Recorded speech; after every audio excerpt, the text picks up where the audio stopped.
Okay, so I remember. Okay, so I distinctly remember getting the phone call that my brother passed away in a car accident. And as I mentioned to you, this is not anything you planned for. He was 18 years old. I'm in dental school away. And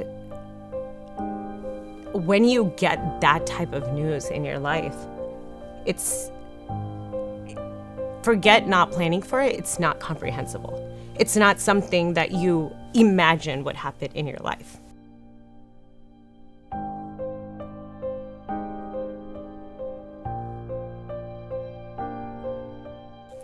Namaste and welcome to the BAPS Better Living podcast. This is the Dharmic Life series where we take everyday moments and find a way to elevate them through spirituality so that we can have greater peace, happiness, and joy. Today, we're going to discuss the reality that life rarely unfolds exactly the way we design it. I have with me today Rakhee Patel, a dentist who runs her own practice, and a woman who has experienced her fair share of unexpected moments over the years. Join us as we explore how to handle life when life doesn't go as planned. So, Rakhee, you are a dentist by profession, right? You're the owner of a woman-run business, and you have two beautiful children. You regularly volunteer at your temple, mandir, and on top of that, you seem, for all intents and purposes, pretty happy and healthy, right? I paint that picture of you because what I want to ask is the life that you have right now, did it work out as planned, right? Is this how you imagined your life would unfold? Well, thank you for that, first of all. I would say that anybody who knows me knows that I'm a planner. At the core of who I am, I'm a type A personality. I thrive off of checklists. And we're not talking about your day-to-day grocery list, right? We're talking about 8 a.m. to 10 p.m. what I'm doing. Vacations are planned. I'm a planner. And so for me to say, has life gone according to plan? I have planned my life in such a way when I was a little girl, I prescribed to the philosophy of, when I grow up, I want to do this, and this is what my family looks like, and this is what I want to do. But to answer your question, blatantly, has life gone according to plan? Absolutely not. You said you're type A, and I know, because I'm type A too. But what does that look like, and why? Why do you think you have this need to be that way? Yeah, I mean, I've thought about this a lot, just in day to day, because as you started off, life doesn't go according to plan. So anytime that happens, anytime the road is not a straightforward road, you pause and you think, okay, what happened? How do I change my perspective? And I think for me, that need for control it's directly related to this sense of security. There is a sense of reassurance I get from planning things. There's this solace I find in knowing, okay, well, I've planned things to go this way. And so I think it's a sense of security for me. Okay. So, and it's like a safety, right? Yeah. It's much easier to kind of go ahead when you know what's coming next, or you know what to expect, right? Yeah, I think you nailed it with the safety. Yeah. And I think there's also a certain sort of emotional reassurance, right? To be okay, it just follows, right? The sequence of events. What do you think being a planner and a preparer, or, it's a human thing, right? At some point, isn't it a human thing? So how do we tend as people, in your opinion, confuse preparing and planning with expectations and outcomes?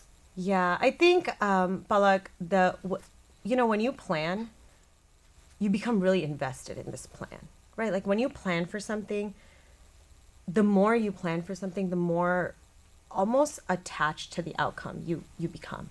At least that's how it is for me. When I plan to pass, I'm attached to passing. When I plan for a vacation, I want that vacation to go the way I've planned. And that attachment to the result, it's almost inevitable. And when life doesn't go according to plan, when it's not that straightforward road, when your plan requires some sort of flexibility, I think you take a moment and you step back and realize, I probably shouldn't have been attached to the result to begin with. It was just, this plan is what provides me that sense of safety. Okay, fair. So this human like need for control, which is almost like a natural thing, right? And it's very familiar from even like my time studying psychology and all that, those college courses we take. So that makes sense. But as you're talking about it, it does make me like, it just jogs my memory on, different wisdom and faith traditions. It's the same thinking, right? It's that same idea of expectation versus outcome. And oftentimes, like what they say is, like what you're saying makes a lot of sense, except I think the difference in the lens of wisdom and faith traditions is it gives us a way to figure out what to do with it, right? Like to just be like, this is my personality. And even if you're not type A personality, right? Like you and I are, right? My husband is totally not, right? But even he, as human nature, he expects things like, even if you're not like very kind of clear cut in what it's going to look like, I think it's born out of expectation, right? What is your, I guess, experience or exposure to, I guess, how this plays out in Hinduism and the concepts that are related to this need for control, expectations, and outcomes? Yeah. The Bhagavad Gita, an ancient Hindu scripture, uses this example. There's this shlok, I will not butcher it, but in it, Krishna Bhagwan tells Arjun, follow your dharma, fulfill your duties, don't worry about the result, leave the rest up to me. And I think that right there is the crux of it. You do what you need to do, plan what you need to plan, put in the efforts. That's your duty, that's your dharma. But the outcome, the results, leave that to God. Leave that to be, because that's not in your control. The results are not in your control. Only the efforts are. Okay, so you shared a very real scenario that I wouldn't be surprised if many people have had similar experience, right? But since we're talking about things not going our way, right, life not going as planned, it would be remiss to not talk about something that you and I have both experienced that's deeply personal. So I hope you don't mind if I jump right in and ask you, we both lost our brothers, tragically at a young age. And that's not the sort of thing you plan for, like you don't plan for siblings, and it's not the same as I want to go to dental school, or I might get married, have children. This is just part of life, right? Correct. So can you talk a little bit about that, I guess, your personal experience in your situation with your brother? Yes, I will try not to get too emotional about it. Okay, so I very vividly remember the date and the time and all of the things, as I'm sure you do too, because moments like this are not moments you plan for. And they're pivotal moments in your life. Like, they impact you dramatically. So I distinctly remember getting the phone call that my brother passed away in a car accident. And as I mentioned to you, this is not anything you planned for. He was 18 years old. I'm in dental school away. And when you get that type of news in your life, forget not planning for it. It's not comprehensible. It's not something that you imagine would happen in your life. And so when I got that call, there's this like state of shock that takes over you. And, obviously I was no different. And when that happened, when I got that call, I immediately felt pain. I immediately felt grief after we got past the shocking state. But I also knew that I'd be okay.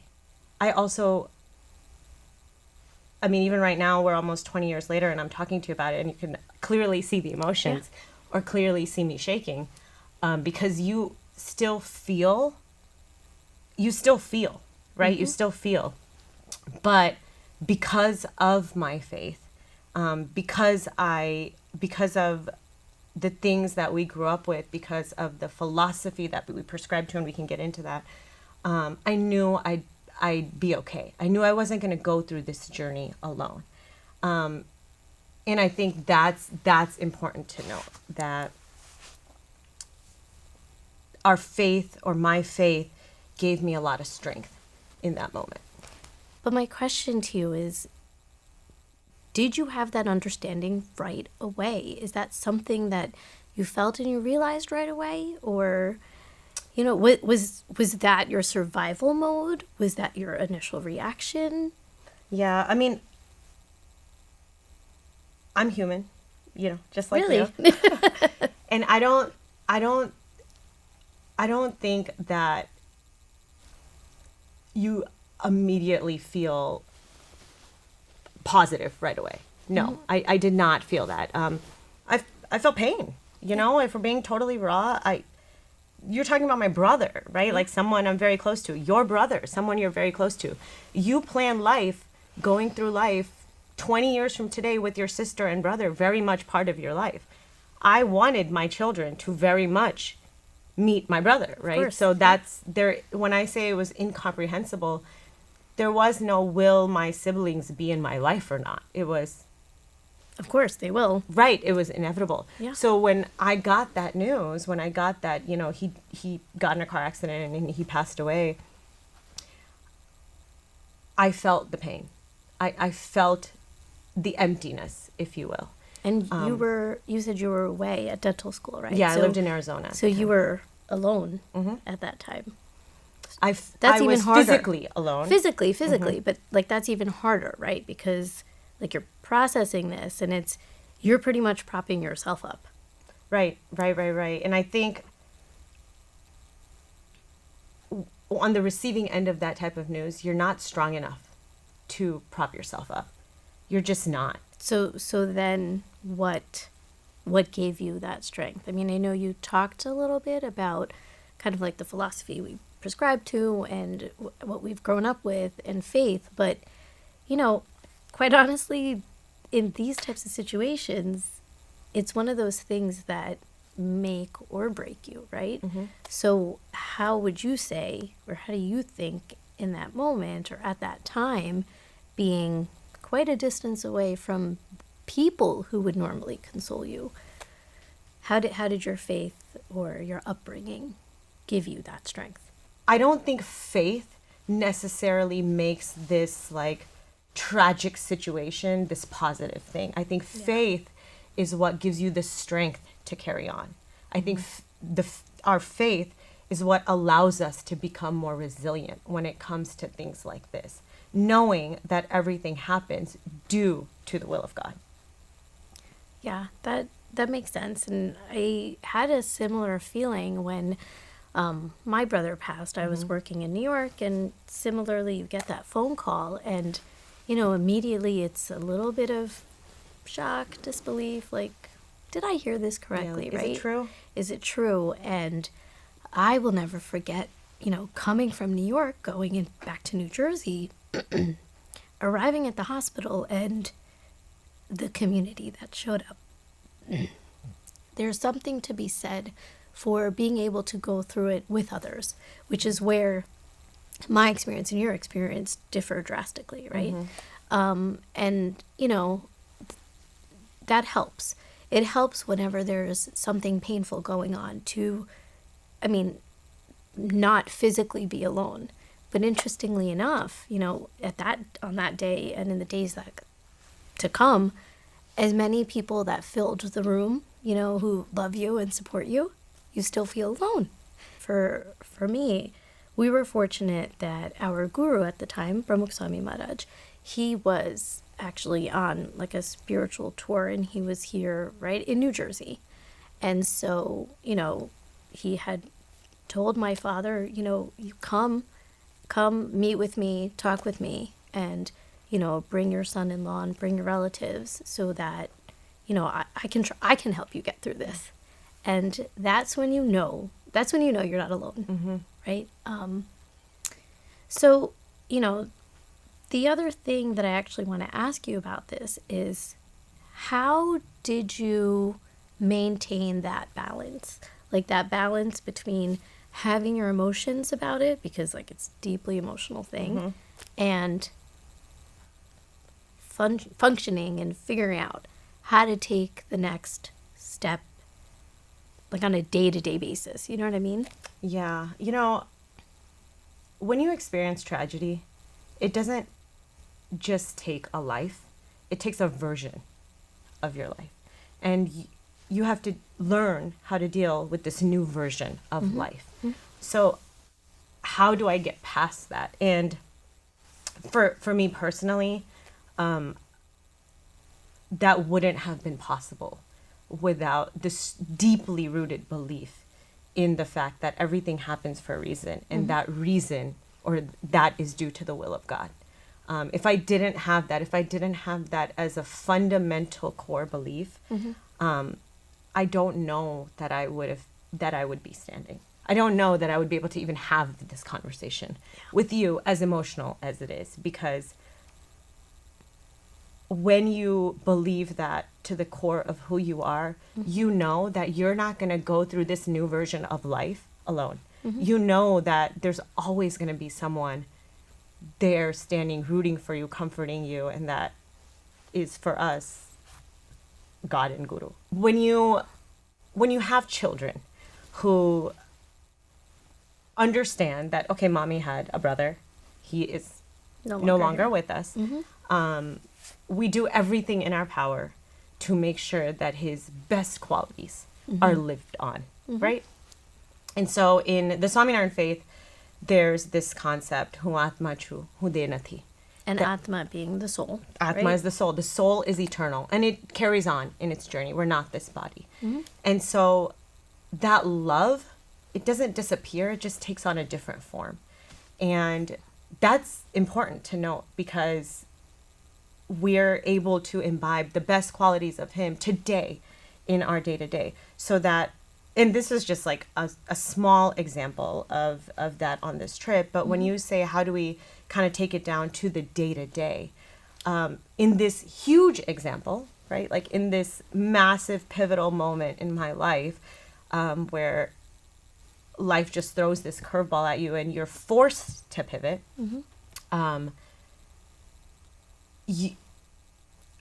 prescribing to the fact that God is the all-doer, or sarva kartapano, as we know of it in the Swaminarayan faith, knowing that he ultimately is the controller of the results.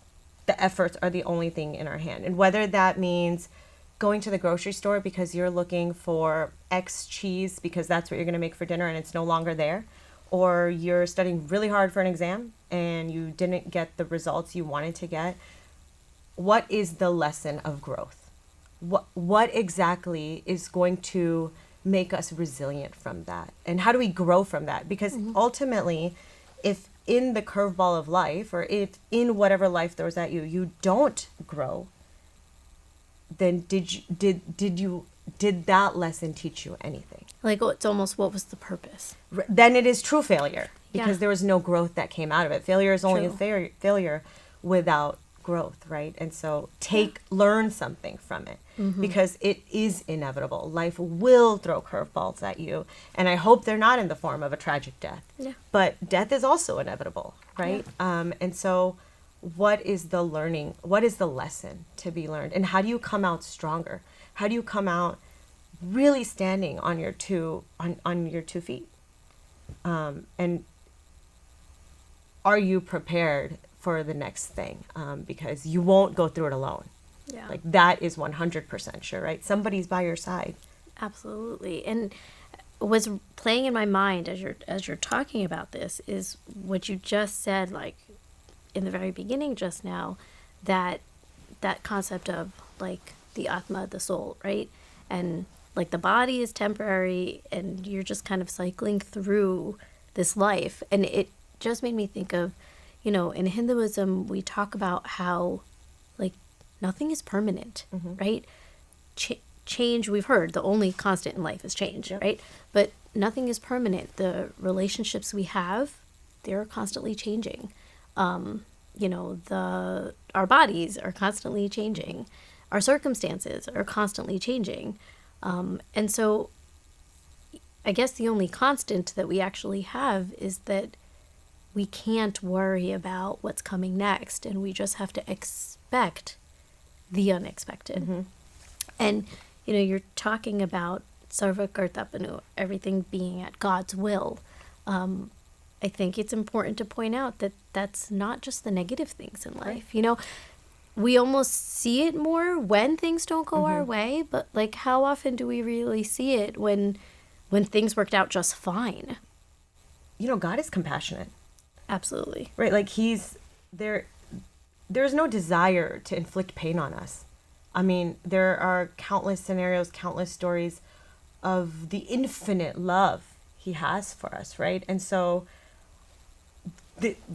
that is not the purpose, but helping us become resilient so that we can navigate through the ups and downs of life. Budget cut, job rejection, tragedy, death, failing a paper, failing a class, whatever it be, navigating that, that makes you stronger, right? That helps you find solace in knowing that, okay, I can handle it. I can handle it. Yeah. Good, bad, positive, negative, all of it is from God, who is so, so, so compassionate. Mm-hmm. Well, and it's interesting that you say that, because with that job, when I lost the supervising position and went back into the coaching position, at that time, it was like a jolt of reality, but very shortly thereafter, it became a blessing in disguise. Yeah. Because I realized how much I loved being an instructional coach. And my husband himself pointed out that, Palak, when you were like that year when you were going into central administration and you were a supervisor, like, you didn't come home happy, like, you looked stressed all the time. And I think that's where, like, the compassion piece that you're talking about comes from. When we think of God being compassionate, it's easy to see that as nothing should ever go wrong. Right. Yeah. I mean, like, this idea of peace and solace, it doesn't just come when life goes according to plan or when life goes our way, right? It's in the moments when life doesn't go according to plan.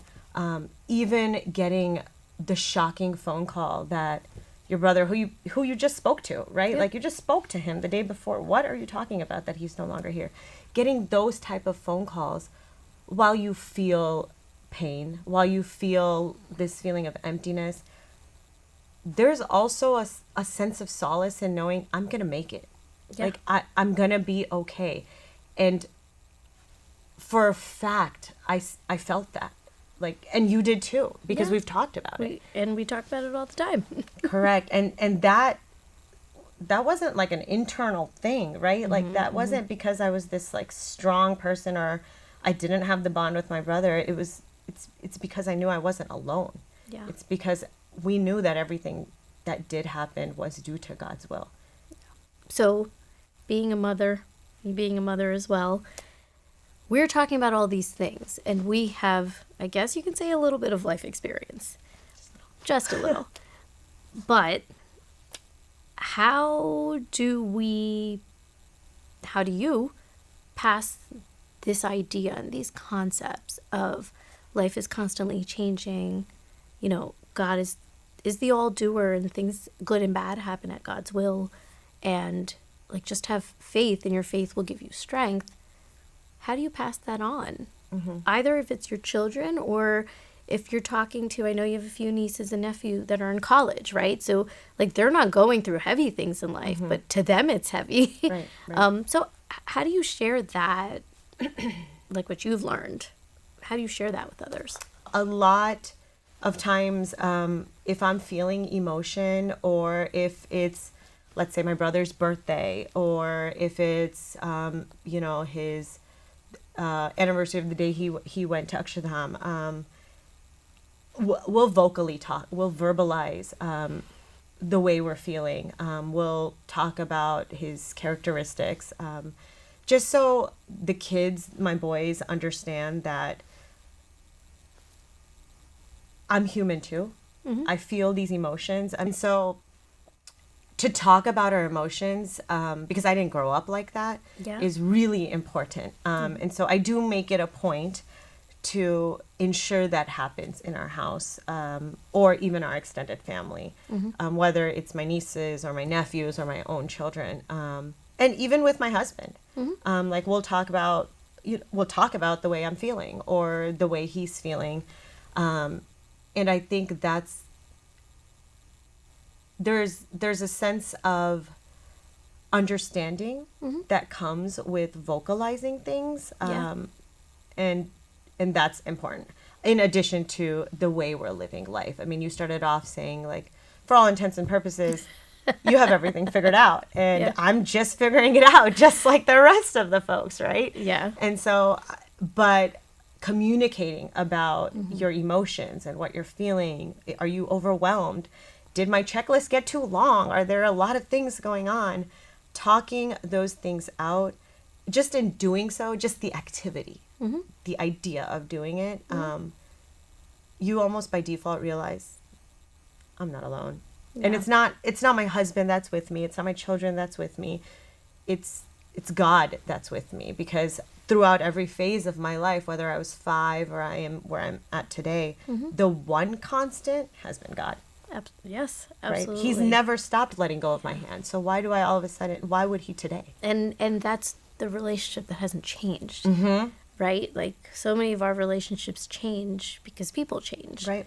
You know, and as you're talking about having the conversations, that resonates with me, because I think that's what it is. When we're experiencing things, if we don't talk about either a change in perspective, or if we just kind of like casualize and like, okay, yeah, this happened, but that there's nothing like to learn or grow from there. And sometimes it's, if our kids or our family or friends, they see what's going on with us, and we're kind of vocalizing how it made us feel. You know, I'll never forget, it was, I would say, about 2.5 years ago, my husband lost his job. And it was, you know, I mean, we know what the economy is like right now. And unfortunately, that's happening to a lot of people even still. And, you know, when he came home and he was talking to my kids, and he's like, well, I guess we'll just tell them. And I said, well, yeah, of course, right? This is the new reality. And at that time, they asked a lot of questions, but out of everything, you know, their questions are, oh, but then, like, how will you make money? And natural things, right? Because they understand, they're old enough to understand that, like, this is how a household functions, and this is how we have the things that we want, right? And that you have responsibilities. And, you know, vocalizing that conversation that, you know, he said, well, I mean, it's okay. I'll find another one, you know? It might be, like, along the way, we might just need to cut back on some things, and we just have to think a little bit more intentionally. But, you know, I mean, this job, it was a little more stressful than I anticipated. And it's just framing it differently and trying to give people having a different lens yourself. But also, like, I think that's how we pass on our life experiences. And I think that's also how we pass on the things that we've learned through our faith.